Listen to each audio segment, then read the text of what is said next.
Merci Montreux, bonsoir. Ça va? Tout va bien? Toujours? Ouais. Restez assis. On est là pour sauver la planète ce soir, mais il paraît qu'il faudrait qu'on prenne soin de nous aussi, qu'on se sauve. Nous, il faut qu'on fasse du sport. Vous savez, ça montre tout le monde doit faire du sport. Tout le monde autour de moi faire du sport, j'en peux plus. Chaque fois que tu allumes un réseau social, il y a des copains qui mettent des photos d'eux tout transpirants, avec des slogans genre no pain, no gain. Moi, je suis no pain, juste. Arrête là. Tu veux courir? Ben pars devant et arrêtons de nous fréquenter. Voilà. Ça suffit.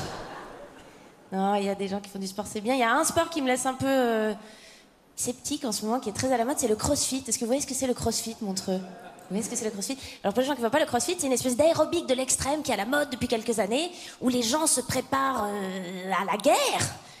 Clairement. C'est-à-dire que si un jour les Allemands reviennent, c'est les mecs qui sautent dans des pneus avec des ceintures lestées qui vont s'en sortir, hein, c'est sûr. Très très bizarre le crossfit. Le crossfit c'est vraiment genre voilà, c'est un aérobic mais vraiment poussé où il y a des mecs en lycra qui te crient dessus pendant 2 heures et toi tu portes des poids, tu sais plus comment tu t'appelles. Les salles où ils font du crossfit tu reconnais assez vite parce que c'est les seules salles où il y a des connards mi-janvier qui courent à l'extérieur en short avec des poids à la main. On dirait qu'ils essaient de braquer un fitness, c'est pathétique. Et on prend les 8 kilos d'abord. Ça va pas du tout le crossfit. Ce que je comprends pas dans le crossfit, c'est que je comprends vraiment l'idée qu'on fasse du sport, à part ça, plus sérieusement. Je comprends l'idée qu'on s'entretienne, qu'on aille faire un jogging. Mais le crossfit, c'est vraiment un truc où tu pousses ton corps à des extrêmes. Genre, régulièrement, dans les cours de crossfit, il y a des gens qui vomissent. T'as envie de prendre un abonnement pour vomir, toi? Qu'est-ce que... C'est bizarre, hein? Du coup, je suis allée poser la question à des gens qui faisaient du crossfit, mais finalement, pourquoi ce chemin de croix payant? Pourquoi tu t'imposes ça? Et ils ont tous un peu la même réponse en substance qui est ouais, je sais, on se tire dessus, on se fait mal, mais moi, ça me fait un bien fou, parce que du coup, pendant 1 heure, je pense à rien du tout. Mais ça veut dire que le reste du temps, tu dois quand même avoir des pensées bien merdiques. Pour avoir besoin de te mettre une couronne d'épines sur la tête, t'accrocher 30 kilos à chaque téton et te faire des abdos dans un piège à loup. Enfin, je veux dire, c'est... Les voix de l'angoisse doivent être vachement fortes quand même. Pourquoi tu considères que ça, c'est un petit peu mon moment à moi? Je me retrouve... C'est étrange. Non, c'est bizarre. C'est étrange. Enfin, il y a quand même un niveau de malaise métaphysique pour que tu t'imposes ça, c'est violent, quoi. C'est-à-dire que c'est des gens qui choisissent 1 fois par semaine d'aller dans un endroit où ils se font du mal au corps pour penser à rien. Et régulièrement, il y en a qui vomissent. Mais il faut qu'on leur parle de l'alcool à ces gens-là, enfin. Parce que les crossfitters ont ça de plus, enfin de moins que les alcooliques, c'est que les alcooliques, ils sont pas prosélytes. Les alcooliques, ils n'hésitent pas de te convertir. Moi, j'ai jamais un ami alcoolique qui m'a dit un truc genre « Oh, mais vraiment, faut que t'essayes, t'as le physique pour le pastis, quel gâchis, oh là là !» Quel dommage.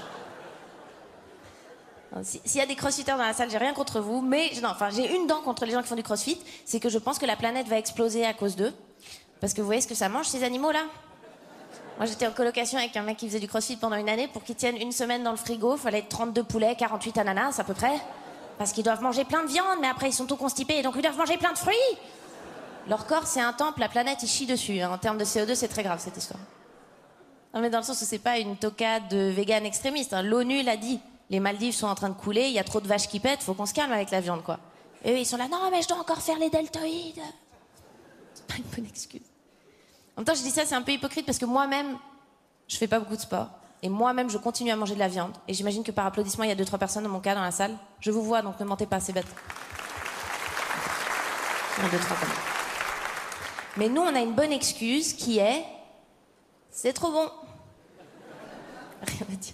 Le problème, c'est qu'on partage la planète avec des gens qui sont pas d'accord. Tu vois, il y a des écolos, il y a des véganes, il y en a ce soir dans la salle.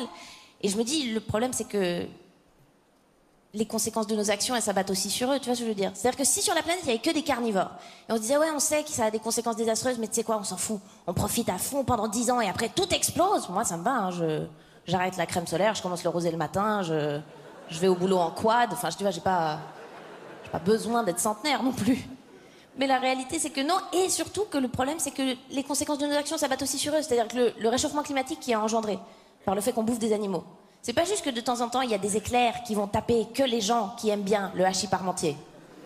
Ce serait fair play, tu vois, moi, pour un bon hachis, je prends le risque, y a pas de problème. Mais la réalité, c'est que c'est pas ça le réchauffement climatique. Le réchauffement climatique, c'est genre des tsunamis. Et moi, je suis sûre, à chaque fois dans les tsunamis, il y a des mecs qui mangent du tofu qui partent avec. Ça veut dire qu'indirectement, on mange des vaches qui pètent, qui réchauffent la planète, qui font des tsunamis, qui emportent des véganes. Ça veut dire qu'indirectement, on mange un petit peu des véganes, les gars, quand même, hein, dans le grand cycle de la vie. Ce qui est pas sympa en plus, c'est que généralement, c'est nous qui sommes pas gentils avec eux. C'est les carnivores qui font chier les véganes. Je sais qu'il y a un mythe du vegan hyper agressif, assoiffé de, du coup, pas de sang, de lait d'avoine. Mais je pense que c'est pas vrai. Moi, je le vois, je suis dans l'équipe des carnivores, je vois comment on est. On n'est pas sympa avec eux. Les carnivores, on dit tout le temps des trucs genre, oh putain, ils font chier avec leurs graines, mais on veut juste pas que ça explose. C'est pas très carré. En plus, ils sont gentils. À part ça, ils sont cool, les véganes. Qu'est-ce qu'ils font? Ils adoptent des lapins orphelins, ils ont des chaussures en carton, ils sont cool, tu vois, ça va. Alors que dans notre équipe, moi y compris, il y a encore des gens qui aiment bien le boudin, c'est-à-dire la saucisse au sang. Entre les gens qui adoptent des chiens à 3 pattes et les gens qui mangent des saucisses au sang, si c'était un film d'animation Pixar, ce serait assez facile de déterminer qui sont les gentils, qui sont les méchants quand même, hein. Pas une très belle image. C'est juste que c'est compliqué de les rejoindre. Moi j'ai la flemme parce que c'est plus facile d'être un connard ou une connasse aujourd'hui. C'est vrai, un peu, quand même. Si. Moi je le vois quand je vais faire mes courses, je suis pas du tout consciente écologiquement. Je suis là comme une petite baronne, je pousse mon caddie, je me pose pas de questions. Je suis là, ah ça c'est quoi, emballer 15 fois dans du plastique? Oui, vous m'en mettrez 4, c'est rigolo. Quand tu fais gaffe à la planète, tu te poses des questions existentielles devant chaque rayon. Tu vois, t'es là, putain, qu'est-ce qui est local et de saison? Qu'est-ce qui est local et de saison? Des courges. Franchement, ça fait 3 mois que je mange que des courges. Après ça, c'est une blague que je fais à Paris, c'est une vraie question. Qu'est-ce que tu manges qui est local et de saison à Paris? Qu'est-ce que tu bouffes? Des mégots? Qu'est-ce que tu manges? Ah, il faudrait qu'on les rejoigne, mais c'est dur. Il faudrait qu'on les rejoigne, ne serait-ce que pour une raison, c'est qu'ils sont enfermés sur la planète avec nous. Tu vois? C'est pas là, on est à un stade où on peut dire, tu sais quoi, on fait 2 équipes, 2 planètes, on voit qui s'en sort le mieux. C'est qu'on est en train de niquer leurs ressources et les gars, ils ont pas le choix. Ils sont enfermés avec nous dessus. C'est horrible, c'est hyper injuste. Nous, on est là, ah non, désolé, c'est trop bon. Rien à foutre. C'est horrible. Être écolo ou vegan et être enfermé sur la planète avec nous aujourd'hui, c'est un peu comme si t'étais enfermé dans une colocation infernale. De temps en temps, tu sais pas pourquoi, tes colocs, ils chient dans le frigo. Parce que c'est trop bon. Ah bah d'accord, très bien.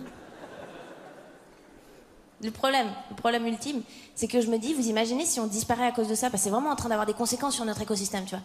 Et je me dis, vous imaginez si on disparaît à cause de ça, si l'humanité s'éteint, parce qu'on continue à bouffer des animaux, de quoi on aura l'air si à la fin des temps, il y a un tribunal qui passe en revue toutes les civilisations, tu vois, pour savoir pourquoi elles se sont éteintes, et qui sont là, alors vous, qu'est-ce qui s'est passé? Nous, on s'est fait attaquer par les Phéniciens, ok, d'accord. Et vous, qu'est-ce qui s'est passé? Nous, la peste noire, ok, d'accord. Et vous?